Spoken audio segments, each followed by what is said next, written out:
Salut David, Hey Sofiane, comment ça va? ça va et toi?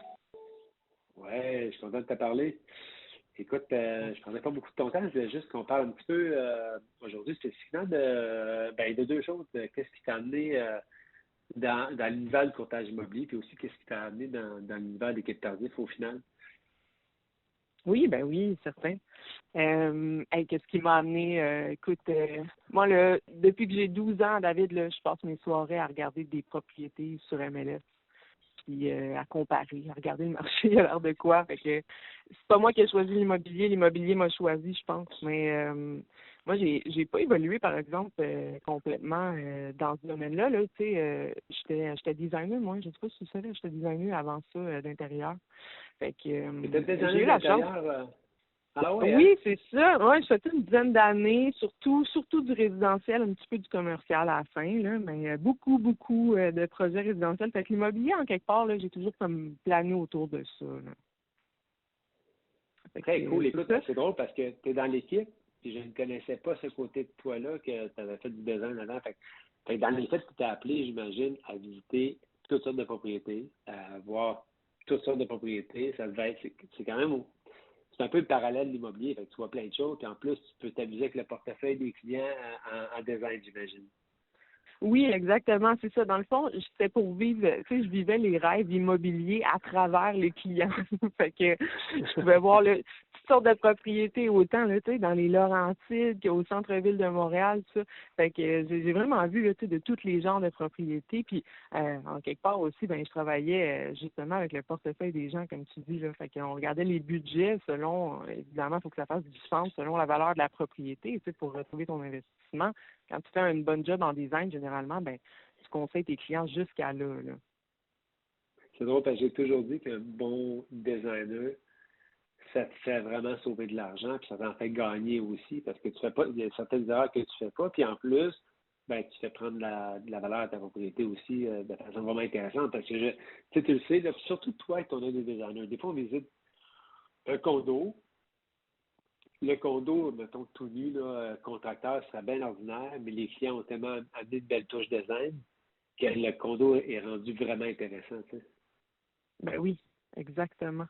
Ça fait vraiment un gros impact, là, l'aménagement ou l'habillement d'une propriété. Fait que, oui, en effet, un designer, moi, je pense que ça va main en main avec le domaine de l'immobilier parce que ce soit une propriété commerciale ou résidentielle, il faut faire des investissements qui sont judicieux. Puis, euh, quand on connaît bien le domaine de la construction ou le choix des matériaux ou du mobilier, ben, on sait comment optimiser ces investissements-là, tu sais. Ouais.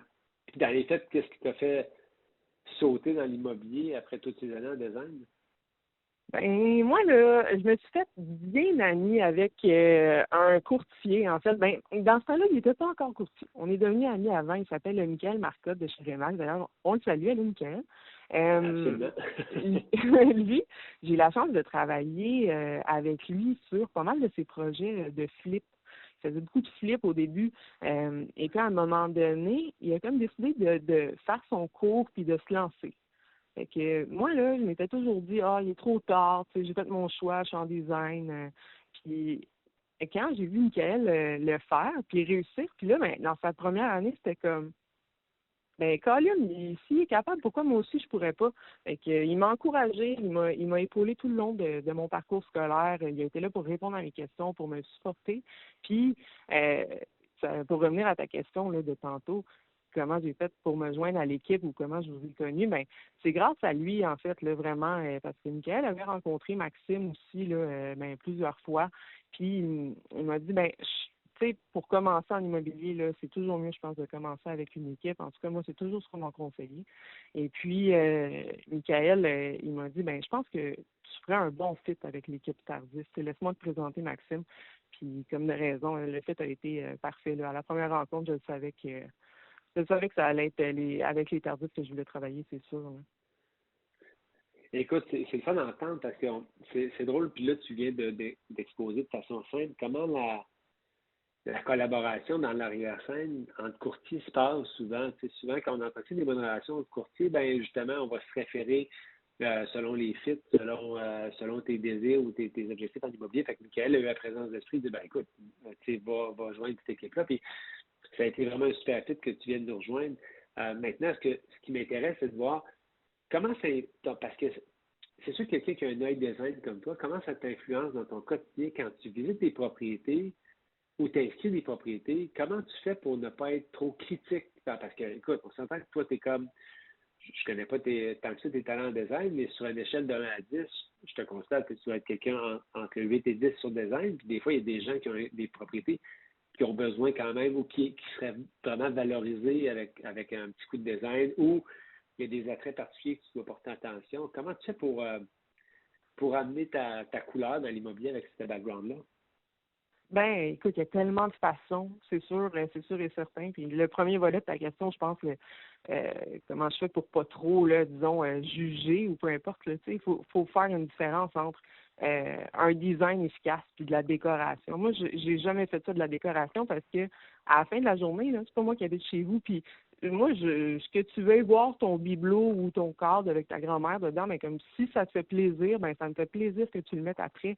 Mais quand l'enveloppe est bonne, c'est pas grave. Puis je pense que d'accompagner un client, c'est aussi de dire ça.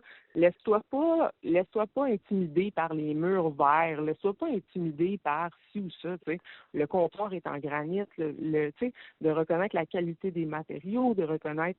D'ailleurs, là, je vais t'en donner un exemple parfait de ça. En fin de semaine, là, je suis allée visiter des condos avec une cliente. Écoute, quand même un beau budget. Là. On visite dans les environs de 600 000 une des 3 propriétés qu'on est allé voir, on raffolait. La cuisine avait tout été refaite. Il venait juste de la refaire.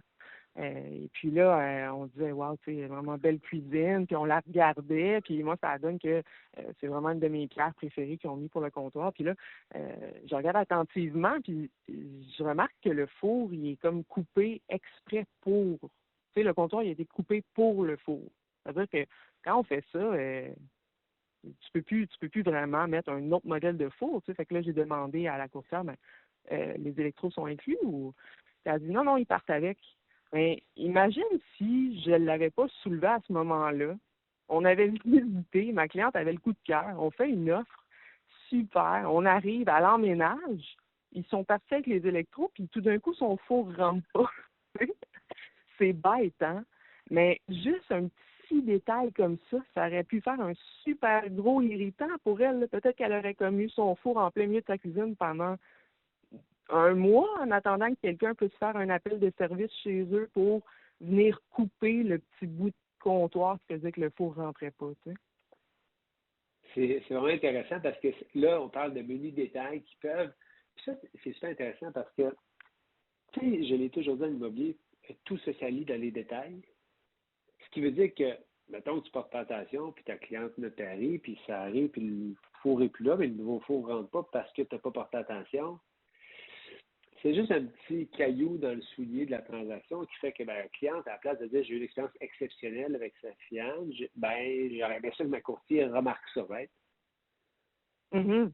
Ben oui, et puis même, tu sais, même si elle le remarque pas nécessairement, ben moi, à la fin de la journée, je peux quand même me claquer les bretelles en me disant, hey, ça aurait pu être un irritant, tu sais, ça aurait été une petite roche dans sa botte, mais j'y ai évité, peut-être qu'elle ne sait même pas, mais j'y ai évité ça, tu sais, fait que, en tout cas, pour moi, au moins, je sais que ma job, elle a été bien faite, elle a été faite de façon diligente.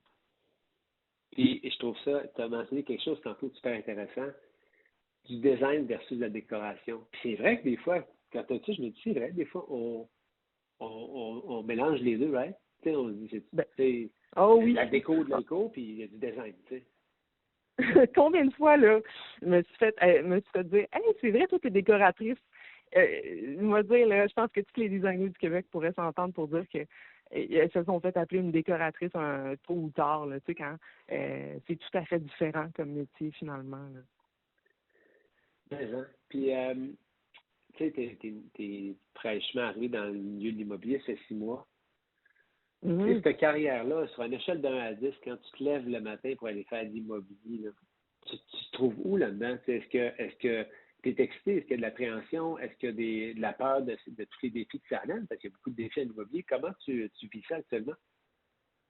Ben, plutôt bien, en fait, mieux que j'aurais pensé, là, même, je pense que on a tous notre background, on a tous notre parcours, mais moi, ça adonne que j'ai eu la chance d'avoir la confiance de gens pour leur projet immobilier, pas pour l'achat ou la vente d'une propriété, mais quand on refait les plans complets d'une nouvelle propriété, que ce soit pour de la rénovation ou de la construction neuve, c'est quand même une grosse confiance, une relation de proximité là, qui s'installe avec les clients.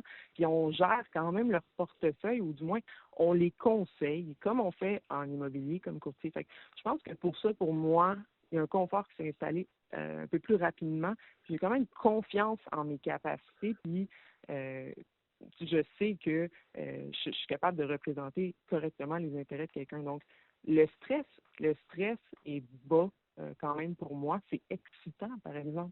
Tu sais, c'est excitant d'accompagner les gens dans ces projets-là puis de se dire waouh, c'est un nouveau chapitre. Tu sais. Fait que moi, je le vis vraiment comme ça, de me dire quand c'est moi qui fais l'acquisition d'un bien immobilier, ben je suis excitée de comment je vais le mettre à ma sauce après. Tu sais. Fait que je m'excite pour les gens, là. Ça, c'est vraiment le plus gros de la job pour moi, là. C'est super cool d'entendre ça parce qu'on l'entend dans ta voix, c'est l'excitation de cette nouvelle carrière-là.